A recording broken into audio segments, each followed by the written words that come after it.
Hi, I'm Mr. Anthony, an economics super tutor, as featured on the Straits Times and BBC. Many students often ask me how can they score a distinction in economics. This is part 1 of my tips for students. As students may be aware, in the GCE A-level examination, there is now less emphasis on testing the lower order thinking skills of knowledge and comprehension. In order to do well for the examination, students must show evidence of higher order thinking skills, application, analysis, synthesis, and evaluation in their answers. Memorizing lecture notes will only weaken their ability to achieve the highest level of response in the economics paper.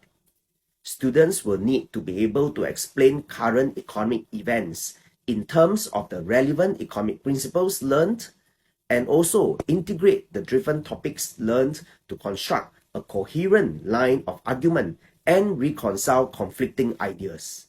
In addition, students must be able to evaluate the effectiveness and limitations of the various economic policies learned in the lecture notes.